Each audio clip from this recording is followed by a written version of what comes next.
All right, hola, mi amigos. Hey, we got a good show for you today. Again, ahead of the April 12th fights, we got to bring in the fighters that you guys are going to be watching. Steve, he gets a mission and he always comes through. You got a good one for us tonight, Steve. Yeah, I mean we got the co-main event, the co-headliner. You know, Mr.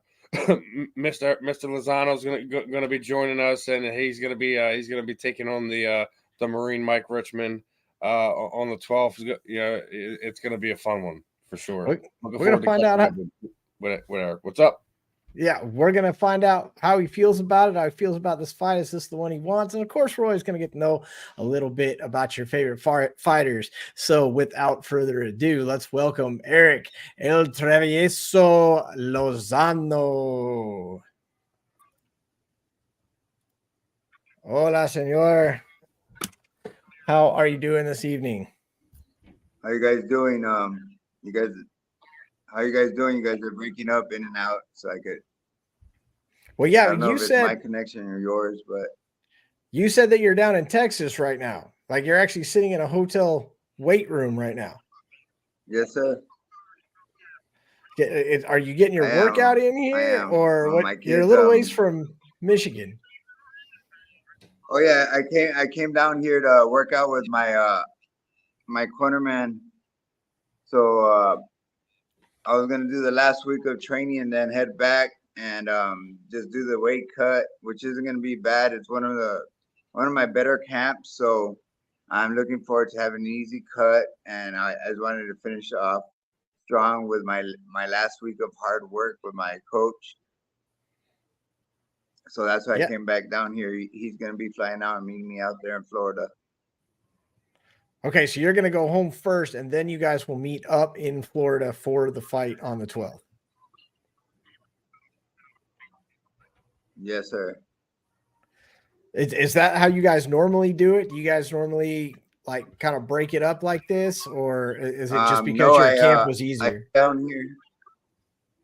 No, I've been coming down here to Texas more frequent because I'm originally from Texas and I live in Michigan. My kids are up there, but I've been coming over here and working with a couple of coaches and me and my coach Chris.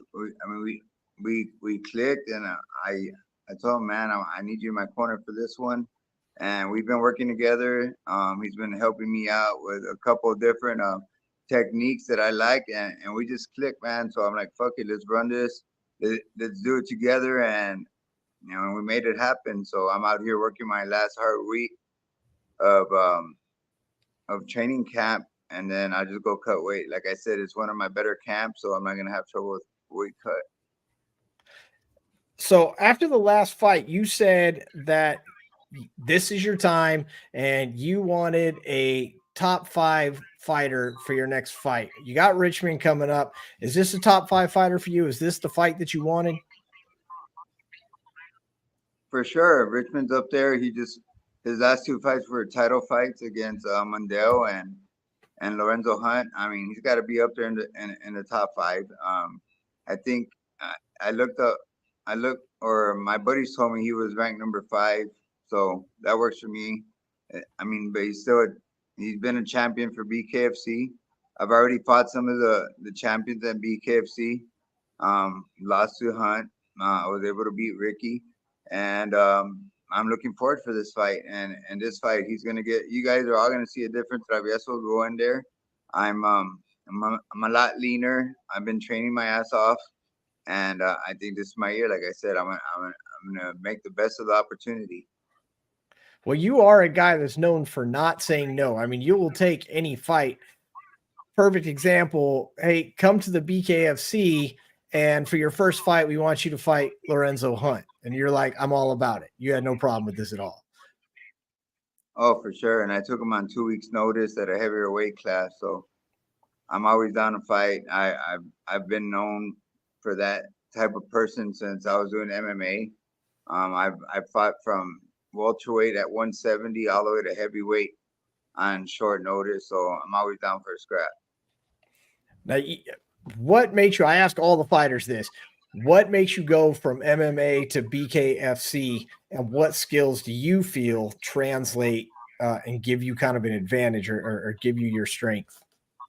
What's carried over? For me, personally, I never did wrestling in high school. I learned how to do wrestling in the pros, in MMA. So I took a couple L's in MMA over wrestling. Like guys would just take me down and hold me, and I learned how to defend it more. And then I started doing more wrestling myself. And I fought some really good wrestlers, some All American wrestlers. Justin James from Oklahoma State. He's actually one of the coaches and has fought in the UFC. Out there at Extreme Couture. I mean, I learned how to do the wrestling in the pro level, and for me, it was more. I've always been a scrapper, a brawler. I've gotten more technical, and it's more like a chess game in MMA. So, it's to me, it's a huge advantage in doing BKFC because I like to throw my hands, and once I start throwing my hands, they want to try to take me down, and I don't have to defend myself in BKFC. Yeah, that's I mean, it's kind of a common, you bring up the wrestling and stuff. That's what we seem to hear from everybody is that wrestling piece of it, and the fact that you guys don't have to go to the ground. So that's, I mean, you're right there with everyone else. If you had to, I mean, for me, throwing. Go ahead. No, go ahead, please. You're breaking up a little bit. No, for me, me throwing and getting hit. Sometimes it takes a hit to get me going. I'll start off a little slow, but once I get hit, woken up, I'm like, let's get it. And then I wake up, and then I don't know. It's like a chess game, and from there, I'm on point trying to see where I capitalize on a mistake. What do you see as your next fight after this one? You win this fight, and what's next? I win this fight. I want to be in the top 5, maybe in title contention. I know me and Jomi been talking back and forth a little bit here and there. I have full respect for all the top 5 guys, even for the Marine.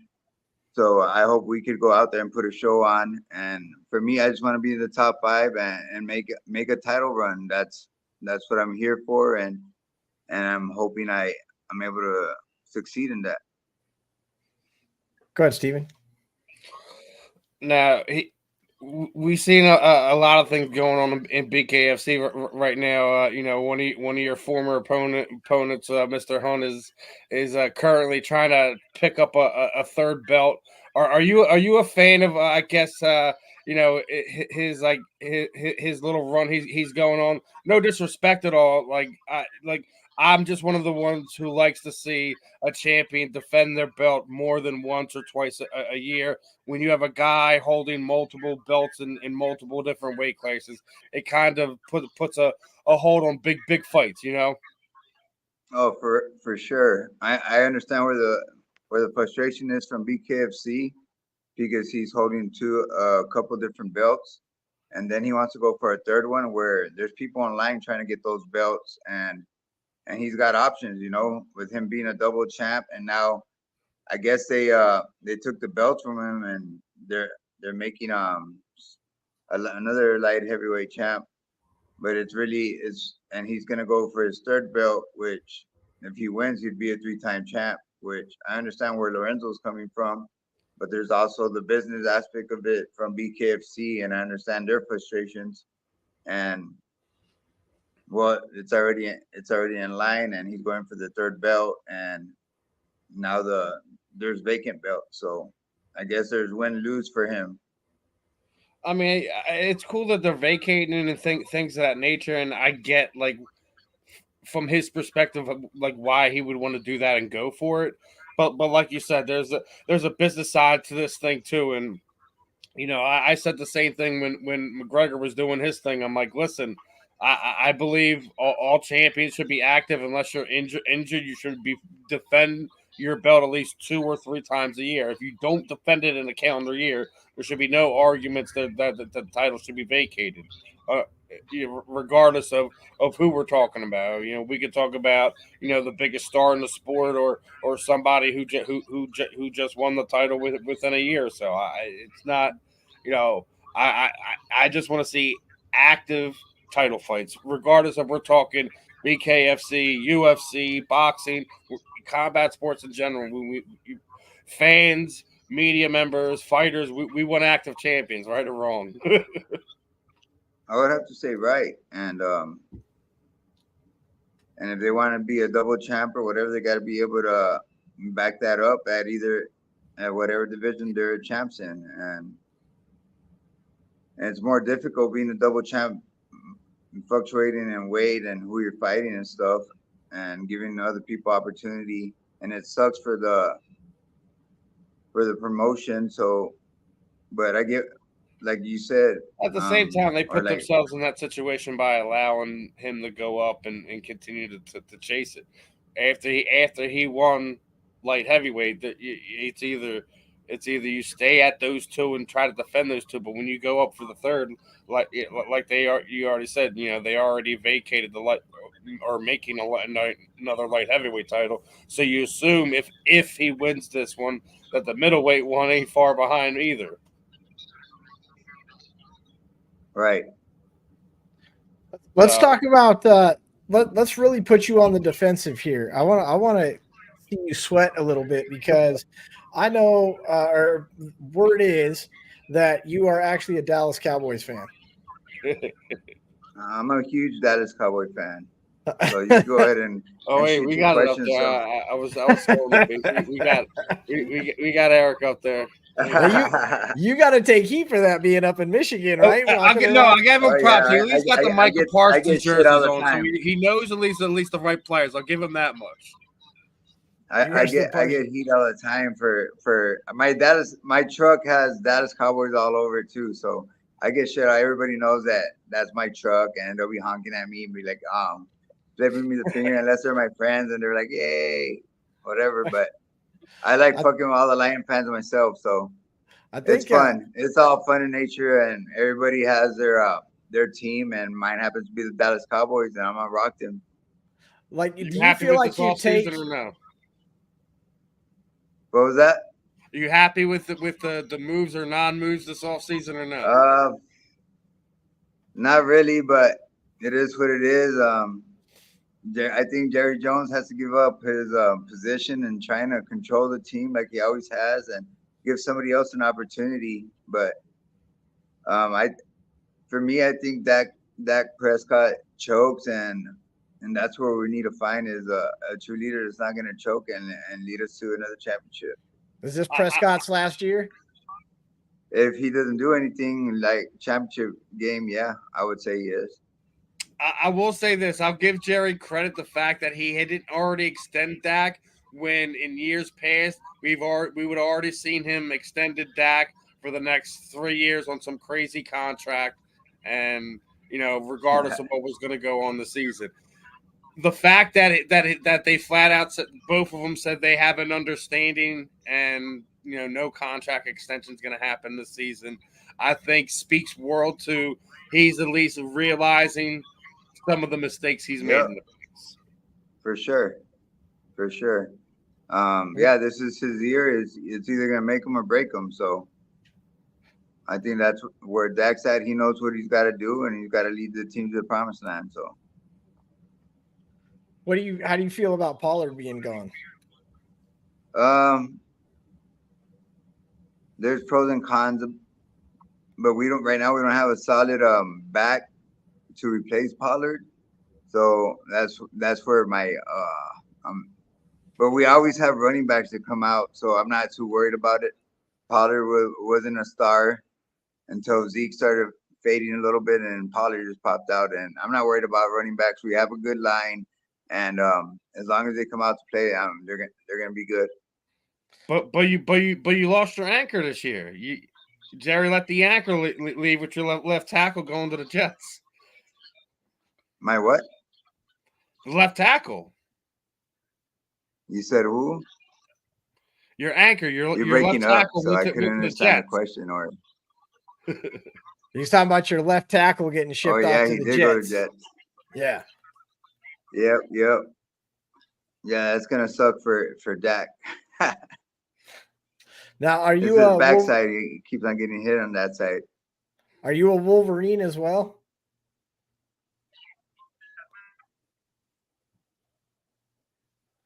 Are you a Wolverine as well?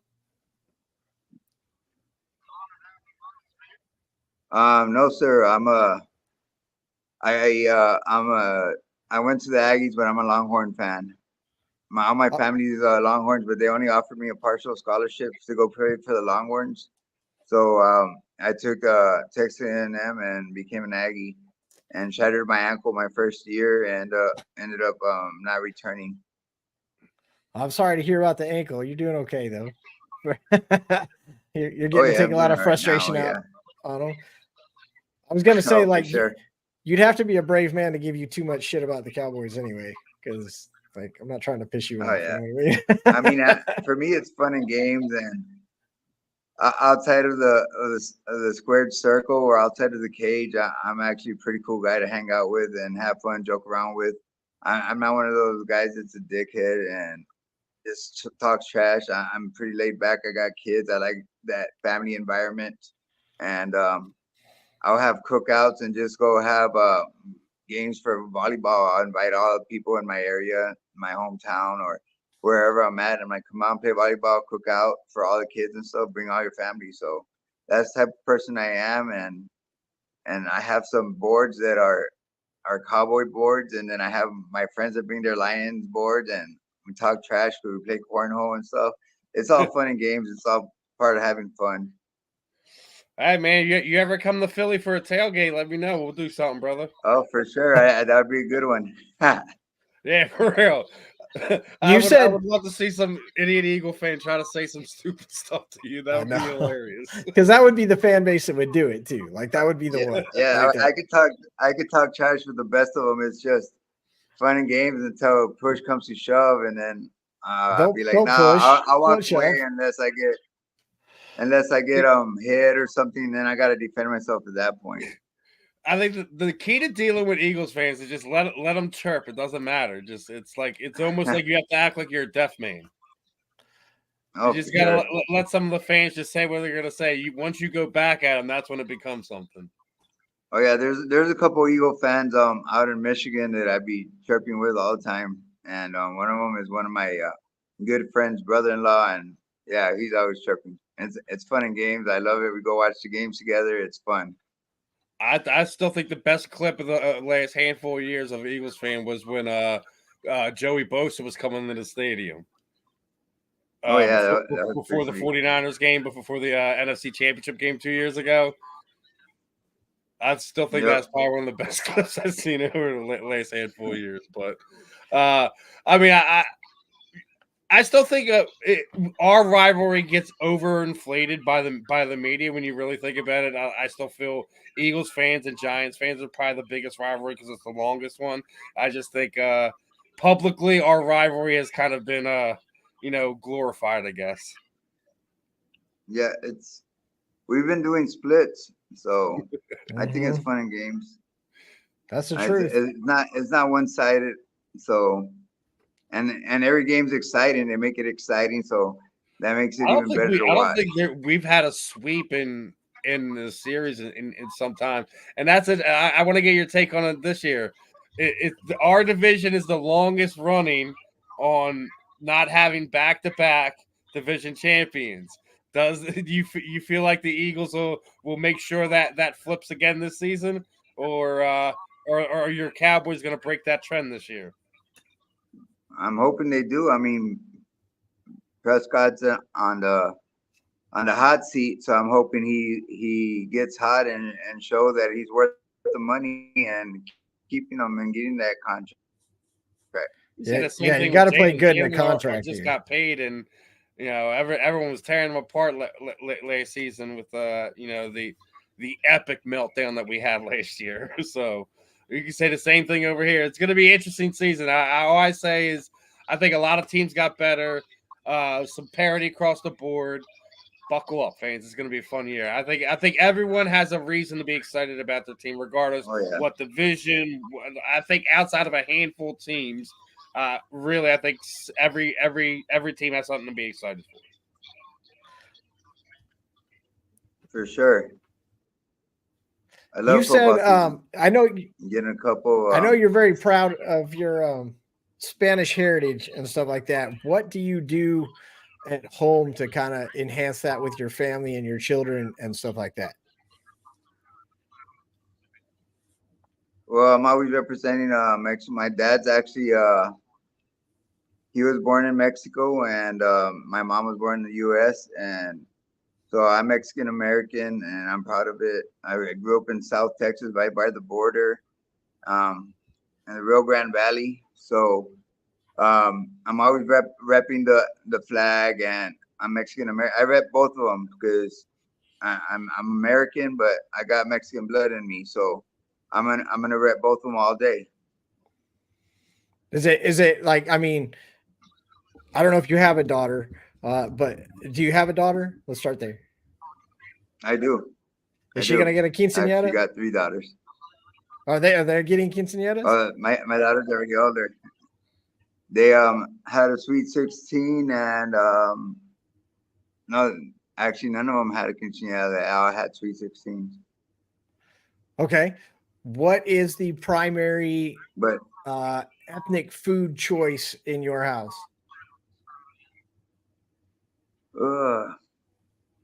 Mexican wise, I'm a soup guy, so I like caldo de res, and you gotta have tacos once a week. So yes. I keep it on Tuesdays. Might as well keep with it, right? Ours is Sundays. For sure. Sundays. Yeah, you got to. Steve, did you have any MMA stuff that you want to talk? We got some interesting things. Now, obviously, we're on a podcast and social media. I don't know if you guys seen the awkward interviews Dana White has been having to do. I don't know who's booking his interviews or whatever, but walks off the Howie Mandel interviews like, you know what? I'm sick of interviews right now. This is nonsense. Picks up his headphones and walks off the set. Howie Manziel's like, what's going on here? Then this week he's on there with with some nice woman, and she was like, "What's Joe Rogan's dream?" And he's like, "Huh?" This woman is thinking she's talking to Joe Rogan, not Dana White. Oh man, I'm dying. I just turned it off. I'm like, I don't care what Dana's reaction was to it. I haven't been watching. I've been more focused on my camp. You should never be able to do interviews ever again. Leave. You're done. Right. With no business being in media. Funny. If you cannot differentiate who Dana White is and Joe Rogan, yes, I get it. They're bald. They kind of look similar, but no. Wow. Is it getting to the point where some of the stuff is unnecessary? For sure. I mean, it's. What do you think about this whole? Because we asked this of everybody too. Because until it happens, we got to talk about. What do you think about this whole Jake Paul, Mike Tyson silliness? I'm thinking of Mike Tyson serious and going in there and fighting, and it's not all rigged up. I think Mike Tyson's he can hurt him. I think the Paul boys are all overrated, and I think they're a joke to me. Would you fight one? I would love to fight one, and bare knuckles. That'd be sweet. I don't care which one it is. I'd pay to see that. David, Mr. Feldman. For sure. Let's go. Make it happen, shit. I think we get a little bit of both. I think we get Mike hits him, hurts him. Like I think he doesn't get a big shot to the head, but he rips him to the body and hurts Jake. But I think Jake survives it and finds a way to win in the eyes because the revised rules has come out. There is going to be no judges. The only way the fight ends is here's my thing. This isn't a pay-per-view event. So there isn't like this big payday to make off the pay-per-view ticket. So there's really no reason to drag this thing out. I mean, I'm really expecting old school first 10-second knockout Tyson like we used to see. I think this thing's going to be over. That'd be real awesome. quick. That'd be awesome. Yeah, I'd love to see But that. if it goes anywhere towards the distance, it's gonna be Paul. You already know. Mike doesn't put him away in the first four rounds. It's gonna be Paul. They're gonna give it to Paul, and it's gonna be some bullshit, as we've seen before. I think they're a joke. If there's no judging, then if someone has to knock someone out, then you have to think it's got to be Tyson, right? Yeah, exactly. Right, for sure. Yep. I don't know. I just don't. Yeah, 50 years old or not. Look, a 50-year-old Tyson is better than most 20-year-old fighters out there right now. So it's nothing against Jake Paul. I agree. Just saying. And it's not like he's coming in rusty. He just fought I think a year and a half ago or something. So he's still a minute, but he's been in the ring recently. And I know it's just YouTube and promo videos and stuff, but the training videos you see, Tyson looks good to me. Like, I wouldn't mess with him. I wouldn't want to fight Tyson. No, I would not fight Tyson. Now, Eric, did you happen to catch the remake of Roadhouse with Jake Gyllenhaal and McGregor in it? I did. I thought it was pretty funny. Yeah, I'm a big Roadhouse fan. Yes, from the original. I'm a big Roadhouse fan, and they kind of made it a joke. But damn, I mean, it was kind of funny. But listen, other than that, I don't know how they could call that a remake of Roadhouse, the original. No. It was a joke for it. Yeah. Yeah. I mean, I feel like this. If you're looking at to watch some fun and have some laughs for an hour and a half, 2 hours, whatever. For sure. But I think people get so romanticized with when you put that brand name to it, and that's what you're doing to bring in other people, and that's why what Hollywood does with a lot of this stuff. But I think for overall, like, watching Conor be a freaking goofball on that and everything like that. I mean, I just think it was a fun movie to have, especially if you're part of this younger generation and things of that nature. Oh yeah, I believe a lot of people liked it, but those are people that haven't watched the original, and it's more about Conor. I mean, to me, it was funny. To me, it's more of a comedy than an action. Especially some of the gifs you see now, where they got some of the stuff that Conor was doing in that, like, where the F is everybody walking around all all stupid and shit. It's funny. But the acting aside, he's actually getting back in there. He's been the most tested athlete of the year so far. Obviously, the testing is working fairly well, considering Walt Harris has been suspended for 4 years, and he is practically done. It's going to put him well into his 40s once the suspension is up. Are you interested to see, the next Conor's laid out a pretty hefty goals for himself? He wants to fight Chandler. Is going to be, I think he said 303 or something like that. He wants to fight 2 more times before the end of the year. One of them boxing. He's trying to get 20 knockouts in MMA. He wants to get up there with Anderson Silva to kind of hold himself to that legacy that a lot of people hold Anderson to. You feel he still has that competitive fire to do that and be still at that level? I think he fights Chandler. I think Chandler gets the best of him, just because he hasn't been in there lately, and I've never really been a McGregor fan, so I like to see Chandler kick his ass and put him away and shut him up once and for all.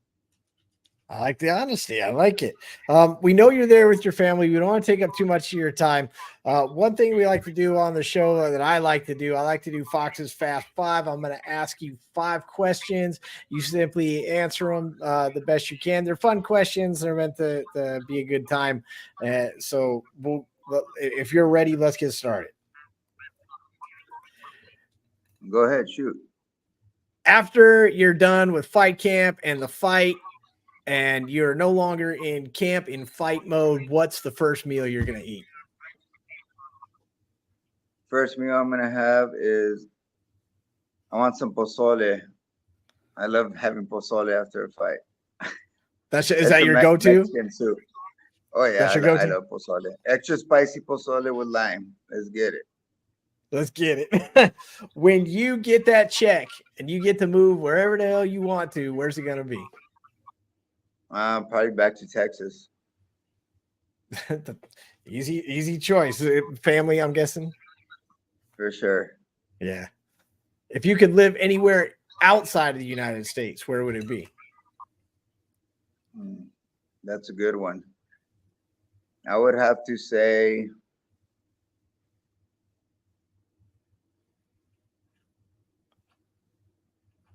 shit, I'm not even sure. I never even thought about that. Because it might be Mexico, and a good spot in Mexico. I mean, it's beautiful in some parts of Mexico. Where's a good spot? Give us a bonus question. Where's a good spot? Where do we need to go? Like where Cancun is, Saltillo. I mean, where the pyramids are. I'm not. Yeah. I don't know the actual states and the way they are separated over there, but there's some beautiful spots out there. Yeah, I like being in the woods and stuff like that. The forest parts is beautiful.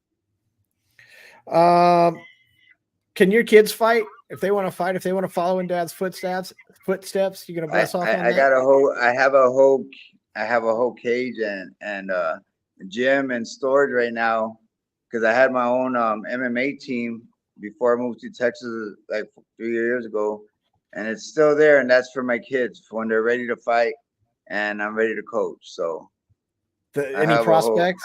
You got prospects, or they I have my 19-year-old. My 19-year-old, I got him in sparring, karate sparring when he was younger, and he never lost. But I wanted him to play football because I was an all-stater in Texas, and he loved the sport. So I allowed him to do all that, and now he's showing me that he's interested in fighting again. And he's a little bit smaller and more petite, so I think he's got that it factor. And then I have my baby, which is 13, and he's going to be a freshman next year. And he's been doing wrestling, and I've been trying to push him, but it's hard because I don't have him full time.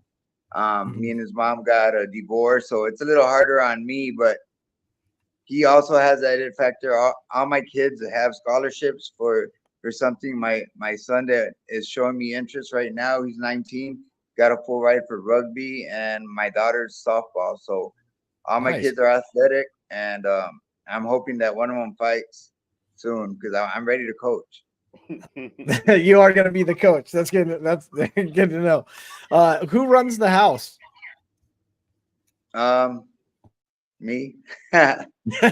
He says with a question mark. He says, "I hope my wife doesn't see this." I think it's the kids. That's what I would say. I'd say the kids run the house. That's my house anyway. They have a lot of input, but for the most part, we have the last say so. That's it. That's right. That's right. Last question. We got to talk about the ride, man. Like, again, when you get that check and you get that dream ride, what's it going to be? The dream ride? The dream ride, man. I want to get another gym back opened and establish myself where I'm able to coach my kids, and that's pretty much my dream, to be able to open those doors for younger kids. And I grew up in a poverty area, so I don't want to charge the kids if they're willing to come out. I love to help them out and give them an opportunity to do something other than go and do dumb things or just be online like all the kids are right now, and have them learn. If you have that it, or you go put in the work, you're going to be a lot better than the other kids. So that's what I'm telling my kids. Everybody's on social media or on games or doing shit, and then the kids that are actually busting ass, you could see it. They have that work ethic that a lot of kids don't have, even with jobs. Like the younger kids nowadays, I don't want to work, fuck that, and they just walk off jobs, and it's kind of pathetic, but that's what it is nowadays. Amen. That's a great spot to wrap this one up. At the end of the interview of every interview, Steve had this fantastic idea to let you end your own interview. It's your interview. So this is what we call the guest spotlight, and you can talk about whatever you want to talk about. You can give us a recipe for enchiladas. You can, tell us a bedtime story. You can sit there and lift weights, and we'll watch you do it. But it's your interview. End it how you want, my friend. No, I'm good. I just want to say thanks to BKFC for giving me the opportunity of being in the main event, fighting a really reputable guy and Mike Richmond. And I'm looking forward to getting there and banging, putting on a show and showing everybody that's where I belong in the top 5. I can't wait for it. Can't wait. Man, like, you are one of the most humble badasses I've ever come across. And I just appreciate you taking a few minutes with us on the show today. Steven, you got anything for El Travieso? Last one, want to throw out the Just Blaze CNC Management t-shirt. Sure. I've seen come across the timeline. Got to throw Just Blaze Clothing some love. Yes, sir. Thanks to CNC Management and the guys making the shirts out there. I appreciate it, and look forward to seeing you guys at the show next weekend. Hey, absolutely. Thank you so much again for spending some time with us. You got this fight coming up. It's almost here. We wish you the best of luck, and we see you in the next one. Maybe shooting for a belt as the top 5 BKFC guy. That's a goal. That's a goal, man. Let's get it. Get after it. Everybody, thanks for joining us on another episode of Wanna Fight. Catch us next time. We'll talk about how the April 12 fights came out. Who knows who we'll be talking to, because Steven's going to knock it out the park again, like he always does. That's like he did on this one. For Erick, El Travieso, Lozano, and my co-host Steven, I am Chris Fox. Everybody be safe out there. We'll see you guys next time on Wanna Fight About It. Yes, sir. Thanks. Hey, thank you. Appreciate it. That's it, man.